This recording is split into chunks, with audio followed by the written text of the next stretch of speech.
Mr. Moderator, distinguished guests, brothers, sisters, friends, and I'm certain they're also waiting here as well. I want everyone to feel welcome, and don't want anyone to feel as if you have been left out. As I greet you all in the Islamic words of peace, Assalamu alaikum. Now let's be clear, and make it plain. During this Juneteenth weekend celebration, there's history that speaks about historical facts that some in powerful places such as Florida Governor Ron DeSantis doesn't want to be taught in his quest to ban books. Then there's his story as told by those who conquered through death and brutality, and then began to push this false narrative like Columbus discovering America, when in actuality, the indigenous people who were already there discovered him. And this sparked centuries of colonialization. His so-called discovery, he was welcomed by Filimu, a tribe of people known as the Tenaneo people, who openly traded supplies with him.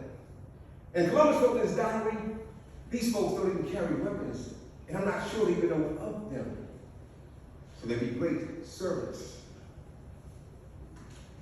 Many of us spent our childhood dressing up like pilgrims and Indians in our childhood Thanksgiving play growing up. But for Native Americans, celebrating Thanksgiving was like a reminder of the brutality and death and infectious diseases that came their way and pretty much decimated an entire people. And those who survived all the brutality and the diseases had to adjust to a new way of life, or government-run reservations. Columbus and his so-called discovery put into motion a very dangerous pandemic that continues to affect the mental and spiritual well-being of America today, called racism, white supremacy. Although it's not as blatant as it once was, it still exists. And I say to you that here today, black people no longer turn the other cheek to brutality. And this is not violence at all. Rather, defending yourself is intelligence. Now, I got no cause of Dr. King. I know he's doing the best he can with what he knows how. But the time is now to stop all this marching and singing and start sweating in defense of the violence being done to us. Peacefully protesting Negroes, doing so according to the law. Now, contrary to misconceptions that associate revolution with violence, my hope is to make you aware that revolution will simply means to make a drastic change, like maybe a change in conditions and maybe policy, and even one's mentality. And furthermore, revolutionaries are driven by love. And my poetry is no luxury. Rather, it's necessary to keep us aware and keep us on guard in the possibility of this nation electing back into office an egotistical, convicted criminal who, if elected, will divide this country even further.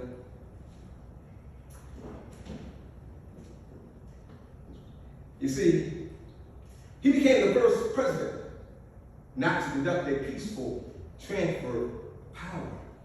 Instead, he rallied insurrectionists who attacked the U.S. Capitol, driven by what proved to be a false narrative that the election was stolen.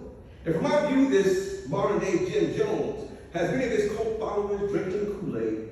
And my question, as a veteran U.S. Marine, was when was this country ever great for all of its citizens? But I digress in recognizing its true independence on June 19, 1865, when freedom finally came to thousands of enslaved blacks in Galveston, Texas, 2 years after the signing of the Emancipation that supposedly put an end to slavery. Prior to the signing, abolitionist Frederick Douglass, who played a major role in putting an end to black bondage, was asked to speak on behalf of the 76th anniversary of the signing of the Declaration of Independence. But at the same time, America and its hypocritical ways still had thousands of slaves, prompting him to state, the platform from which I speak and the slave plantation from which I escaped is considerable. And overcoming these difficulties are by no means slight. The 4th of July represents your independence. independence, not mine. Whereas today, just like yesteryear, America continues to demonstrate that American democracy is nothing more than hypocrisy and asks the black man to speak of independence while his people remain enslaved. It's another example of how the black life in America has never mattered. Obviously, nor does class, character, or integrity. It has a presidential candidate who refused to order a national televised debate to announce white supremacy. As he currently faces more criminal charges in the months to come after being convicted of 34 counts of criminal activity, but still crying wolf as if he did nothing. You see, Juneteenth is not a celebration of victory or an acceptance of the way things are. Rather, it celebrates that regardless of the most painful aspects of history, change is possible, and black perseverance continues to be proven through strength, wisdom, and courage that dwells within us, the black man in America. You see, struggles are never ending process and freedom is earned in every generation.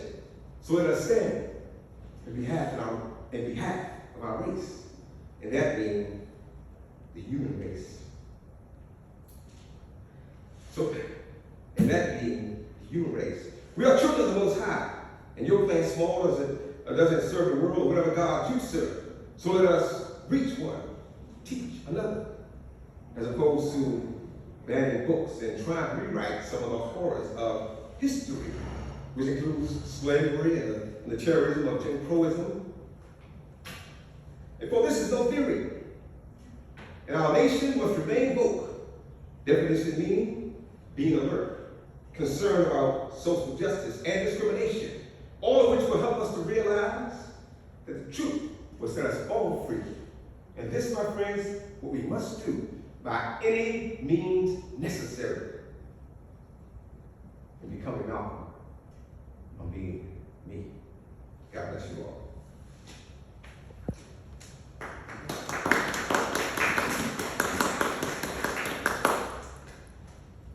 So I'll come behind, but like I said, I'm always open to share anything I've heard. Let's have a dialogue. I always love it. This is one of my favorite parts of what I do when I do Malcolm X performances is the Q&A afterwards. And so anything that may be on your mind that I said, I would love it just to ask you a question so we can have a dialogue. Anybody? I have a question. So I'm not as well versed in the history of Malcolm X. Could you give us just a little summary of his purpose in being a public figure? And then I know he was assassinated, is that correct? Yes, he was. Could you tell us a little about that? Okay, a little bit about his background. Malcolm X was born in Malcolm Little in 1921, May 19th, 1921. He was born as Malcolm Little. He was from Omaha, Nebraska. His father was murdered by white supremacists. His father was similar. He kind of like followed his father's footsteps in a lot of ways. His father spoke out against what was going on at the time. This was in the 1920s, 30s, the things that were going on at that time. And he was killed by a group called the Black Legion, which was an extension of the Ku Klux Klan. And Malcolm was a good student. He was a good student. Malcolm's father's brother was lynched. Okay, now Malcolm was a really good student, and he kind of turned to the negative side when he was told, when his teacher asked him what he wanted to be when he grew up.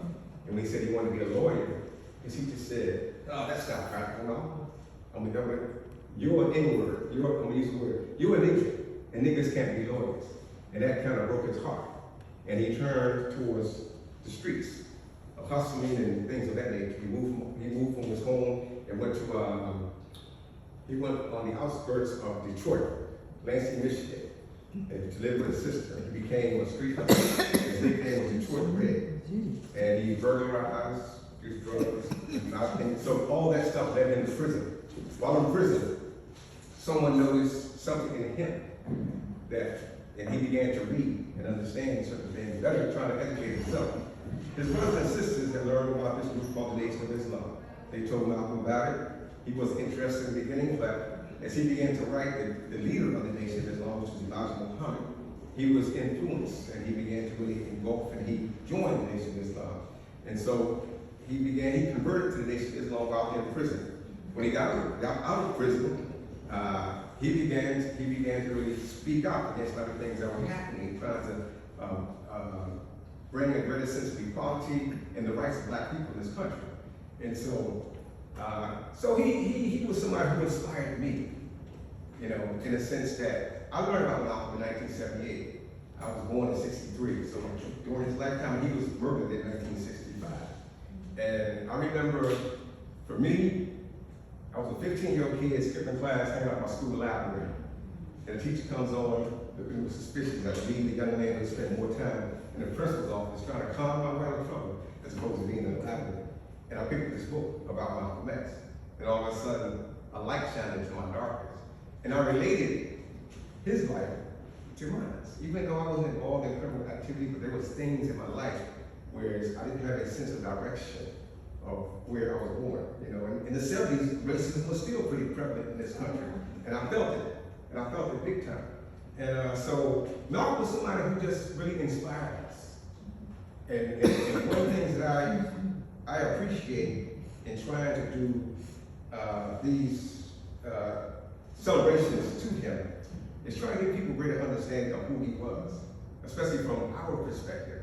Now, I've toured around the country. I think this is not my one-man show. I do a one-man show by going to different characters that he was during his lifetime. He's called him Detroit Red.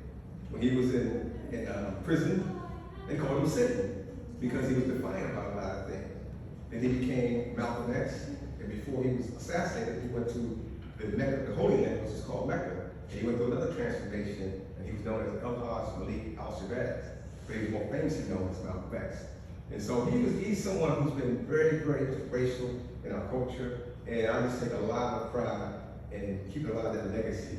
I've heard over the years, I'll say this, you know, I used to dye my hair red, and I say now this is not how they live. so I used to dye my hair, so I'm getting a little older too, you know, and I've been doing this for a long, long time. And, so I hope that answers your question, give you a little clarity of who he was. That's very helpful. Another question in your presentation there, you made a reference to Martin Luther King and his Yes. peaceful Yes. approach. So Yes. I'm assuming Malcolm X had a very different approach. Did they work together on anything? They were trying to. And I'll say this, they were trying to achieve the same goal, but they had different views on how to do it. And I'll say this, what I just did, it was, because you heard some things that are bothering today. Malcolm knew about Trump. And so I always present in the spirit of Malcolm. So in a way, I'm giving a version of Malcolm, how he made me today, as well going back to yesterday. Because if I'm talking about Trump, of course Dr. King was a living. So I was going back to yesterday. But they respect each other greatly. And prior to Malcolm being killed in '65, he came to, I think either Atlanta or Alabama, to try to meet with Dr. King. At that time, Dr. King had been put in prison for a peaceful demonstration. But Malcolm got a chance to talk to Coretta is his wife, Coretta Scott King. And they were on, you kind of think about it. Dr. King was made in the South, whereas Malcolm was made up the North. Trying to do the same thing, the same problems we're facing, with different methods. And I do another play, you know, he and I work together a lot. I do a play called Same Old, Different View, Love is Revolutionary. And it's about these two figures, Malcolm and Martin, trying to achieve the same goal, different ways of trying to achieve that goal. And the sad reality is they never quite came together they were both before the time, brilliant individuals. You know, so there was not a dislike for each other because when Malcolm was killed, he was killed before Dr. King. He made a very powerful speech. I remember when I read it and speaking how much he admired Malcolm X. You know, Malcolm was a very articulate individual. I mean, I've seen tapes of him with lectures and debates. You know, he debated what's it called? One of the greatest places we have debaters go to. Is it Oxford? Oxford, yes, Oxford, thanks. Yeah. So I've seen him debate at places like that. And before he was killed, I will put this out there, this is not you. You know, because if you study history, you know that Hoover, J. Edgar Hoover, he put a target on black leaders' backs, trying to stop what we call the rise of Black Messiah. And so they used a lot of corruption to try, and they put out false information about Malcolm and Martin. You know, so they played a role in both of their assassinations. And it's a sad reality they never got together to be able to really bridge that gap and bring a sense of unity, you know, because people don't give Malcolm credit because they hear his passion and all of a sudden they want to say he was violent. There was nothing violent about Malcolm X. He spoke about the violence being done to us. And he said we have a right to defend ourselves as opposed to turning the other cheek. Even Dr. King, prior to him being assassinated, he began to question whether turning the other cheek was a viable solution to the problem. He said he wondered, has he led our people into a burning house? You know, so the thing about both of them before they were killed, their views began to change and come close together, but sadly we never got a chance to see that. Why was he killed by people of his own race? So he was killed by people of his own race? Yeah, Malcolm X, he was assassinated Yes. by another black group. Why did that happen? Okay, let's plan. Okay, he belonged to a Nation of Islam. And when he broke away from the Nation of Islam, he had made some acts that he had accused the leader of having inappropriate sexual relationships with some young secretary. And so he turned to some of the people within the Nation of Islam he thought he could trust. And that turned the other way on him. And so one of the things that I talk about all the time in my poetry and some of my plays is a need to learn how to agree to disagree without being negatively disagreeable. That's a problem that we face in the world, not just in black people, but that's what we face in the world. Whereas people are quick to place judgment on things or people they don't understand. And so in that sense, that was a very tragic event. An organization that was about uplifting black people ended up pulling the trigger and killing them. You know, so that's a sad reality. And sadly, we still see remnants of that still living in the world today. Malcolm X, in my opinion, was very, I would say, misunderstood. Why do you think, and I'd be interested in hearing your thoughts on why you think he was so misunderstood? Yes, thank you.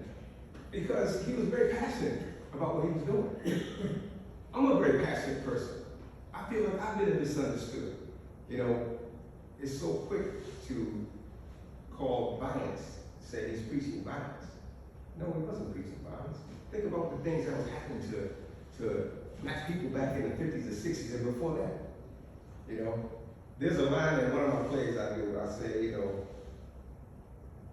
this country doesn't practice what it preaches. When you talk about violence, look at some of the things in history you see black women and children being hosed away with high-powered water hoses or sick dogs on them for trying to exercise their rights as human beings, as American citizens. And so one of the things that differed between Malcolm and Martin